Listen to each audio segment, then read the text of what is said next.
So the next morning, the teacher announces to everybody, this is for people watching this on YouTube, this is the story of Doksan and his awakening. And then the next morning, the teacher, or maybe it was the next evening, the teacher announces there is one here who has fangs like I forget, and a mouth like a blood pot. And I love that phrase. So that was acknowledgement of Doksan finally waking up.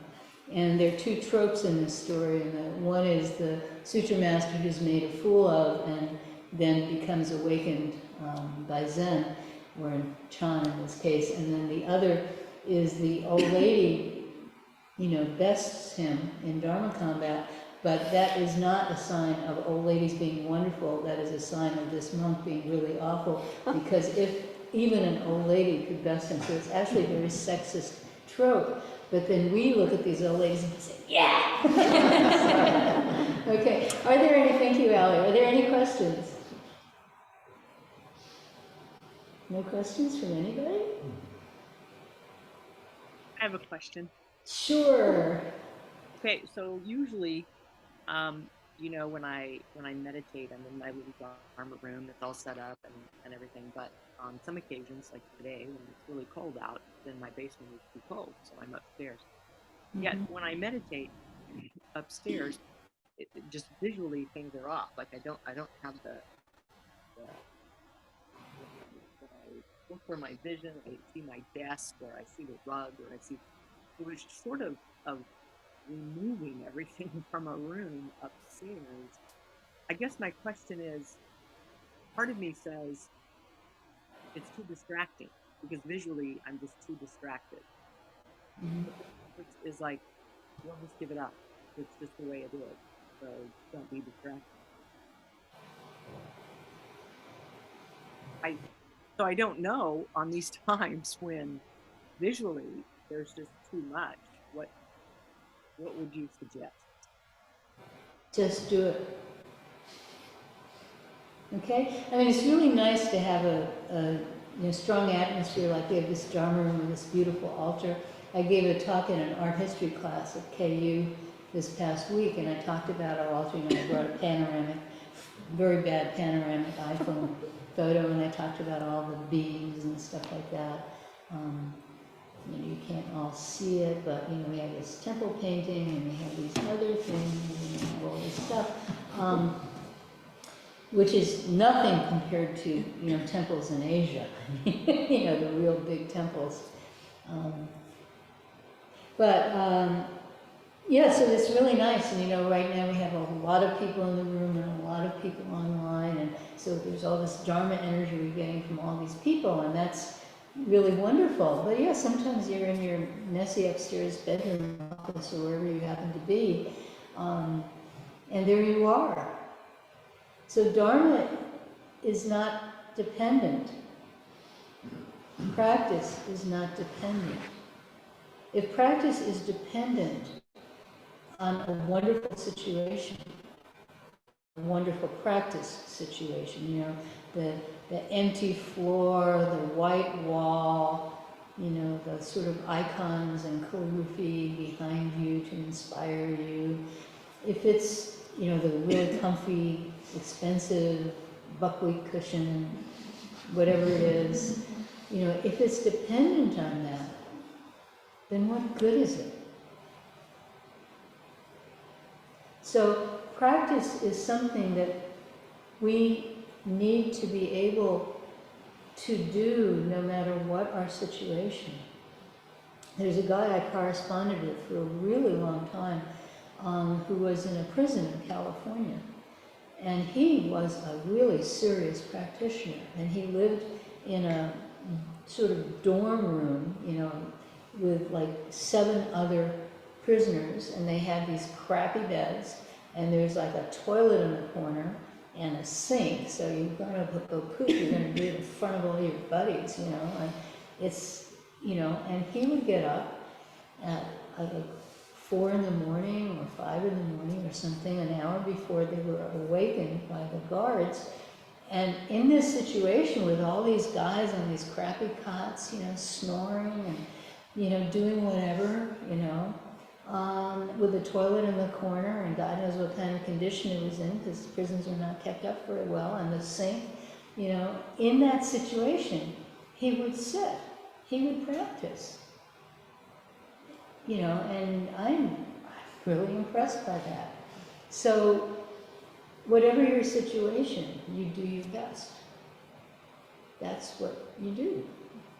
So yeah, and it's not as easy. You're right, it's not as easy, you know, as it is like when you're in this room, or, you know, your basement room is made up as a little, you know, meditation room, and you have some kind of altar in it on that, and, you know, all that kind of stuff, and no mess, because that's all you use it for, is for practice.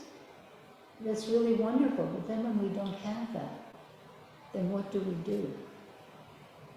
So practice is not dependent on your physical situation. It's also not dependent on your body situation. You know, I broke my hip 7 years ago, and you know, for a while I was just like lying down, and then I was finally able to like get into a chair and sit in a chair like that, you know, and I would do bows in a chair. I'd be sitting in a chair and I'd go like this, you know, bows in a chair. It's not a problem. It's not a problem. Your mind being clear, that's the point. So yeah, so just wherever you are, there you are. And if it's time to practice, you can practice. So thank you for your question. You're not the only one with that question. I wanted to say something about temples in Korea and China and Japan. Ali was talking about how temples are often on the tops of mountains, and it's really beautiful. In China, they were on the tops of mountains because there was, for a while, a terrible, what do you call it? You know, temple. You know, the temples were closed. The monks and nuns were banned. But if you were up in the mountains, you know, it wasn't so easy to get rid of you. And also there was about 200 years towards the end of the Tang Dynasty of terrible, like, warlords and bandits and river pirates and all this really awful stuff going on, you know, famine and everything. And if you were at the top of the mountain, the odds of the warlords and the bandits getting to you was lessened. And the reason that in Korea the temples are on the tops of the mountains is because they were actually, for a long time, hundreds and hundreds of years in Korea, they were banned from the cities. They never closed them down like they did in China, but they were banned from the cities. So Hwagesa, which is in Seoul, and it's on a mountain in Seoul, because Seoul is ringed by mountains. It's a really beautiful location. You know, but at that point, that wasn't in Seoul. It was outside of Seoul. And there's one temple in Seoul, in like the center of Seoul, and that's the headquarters of the Chogyam order. It's a new temple, you know, like not more than like 100, 150 years old, something like that, because they were banned. Yeah. So yeah, everyone says, "Oh, this is so good." Yeah, there are very practical reasons why these temples are in these locations. Yeah. So thank you. Anything else? Any other questions? Yes, Carrie from Alaska. Wow. Hey, Judy. Hey, Carrie used to practice here, so Good to see you. yeah. And yeah, I have a big question. Uh-huh. So I've been doing this a long time, and I know you've been doing this a long time, and it's kind of wild to see that you and Stan still doing this stuff, and I've been just wondering lately, where are we headed with all this? So we sometimes I think we made a Zen club, and we're just congratulating each other for joining the Zen club, and good Zen student, good for you, good Zen, good, and we sort of celebrate new people coming in and joining, but we're not doing Zen for Zen. What do you mean? Well, Why do we do this? But why do we do this? Okay. Where are we ultimately going with all this? Yeah. So first of all, everyone has a different answer to that. So some people do this. I know when I started meditating, not Zen practice, when I started meditating, it was to calm down. I was very, very delusional, suicidal, many, many things. And so I started meditation in order to calm down. And this was long before mindfulness-based meditation, which was started by actually a guy who was a student of Zen Master Bon Hae, John Kabat-Zinn. In fact, he taught the first introduction to Zen class that I took. So I know him as John. But yeah, this is long before this. This was relaxation response. And then finally I was able, well enough that I could go to a Zen center. But many people have different reasons that bring them into the Zen center. And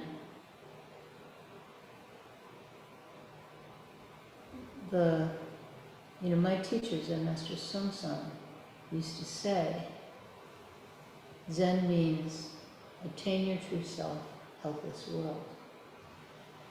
And these are not separate from each other. It's not like, well, first you attain your true self, and then you can help this world. It's that they develop together. And this direction of not about me, it's not about me. This direction is very important. It takes a long time sometimes for people to really see this direction. We hear it a lot, but it takes a long time to really absorb it, to have it really become your own. But it's really true. So if you want to help this world, but your mind is constantly deluding itself, then you have a very difficult time of genuinely helping this world. And this world is filled with tremendous suffering, and this is not new. This is what the Buddha saw. Buddha saw there was suffering, and his impetus to practice was, how do we end this suffering? Not my suffering, because he was a prince, he had everything he could possibly want. But how do we end this universal suffering? That was his big question. And that's what made him leave the palace and practice. So how do we end this universal suffering? That's our direction. And as the sort of curtains in front of our eyes become more and more transparent, as our mind becomes more and more clear, as our center becomes stronger, as our heart becomes more open, then we are better able to help this world in whatever way it appears to us, in whatever way we are able to. Now, one thing I love about the Mahayana is there's no expectation that one person is going to do everything. We're all in this together. So you do this thing and I do that thing, and it all fits together, and there's no sense of, I have to become Mother Teresa. There's not this sense. It's just whatever situation you find yourself in. And some people find themselves, they're on the front lines, and some people are way on the back lines. It doesn't matter. What is the direction of your life? So you use this phrase, Zen Club. And Zen Master Song, my teacher, was very contemptuous of the idea of a Zen Club. So a Zen Club is a bunch of people who practice together. They really like each other. They really help each other's practice. They're not so interested in other people practicing with them. They're not so interested in taking the practice out into their lives. It's just, let's get together and sit. That's a Zen Club. But we are not a Zen Club. And I know in Alaska, you are not a Zen Club either. You have a Zen Center, And we are open. We want to be here for whoever needs what we have to offer. And if someone is a little bit difficult, and every one of us at some point is a little bit difficult, we don't say, oh, you're not a member of our club. You know, you just absorb. You just take everybody in who wants to be there, and you give them the practice, and they will do with it what they do with it. So we're not a Zen club, we're a Zen center. And as to what's going to happen to all of this, you know, there's another aspect to this with what's going to happen to the forms. You know, is everybody going to have a gold Buddha on their altar, you know, in 500 years? And that's an interesting question, and that's just simply going to unfold. You know, it changes very gradually. It changed from India to China. It changed from China to Korea, and Korea to Japan. And also China to Japan. Japan got it from both ends, Korea and China. It changed from China to Vietnam. It's changing from East Asia to America and Europe. Between America and Europe, it's changing. So it's responsive to different cultures. And it's going to be very, you know, I often think it'd be nice to believe in rebirth, because then I could believe that I can go back in 500 years and see what, you know, what Zen looks like on this planet, assuming that we have people on this planet. But yeah, so maybe the dolphins will be doing the same thing. But yeah, so thank you for your question. And it was no bigger a question than Liz's question, by the way. All questions are big questions. So thank you. Let's see, what time is it? Oh my gosh, we're over time. So let's see, it's time to turn that thing off and do announcements.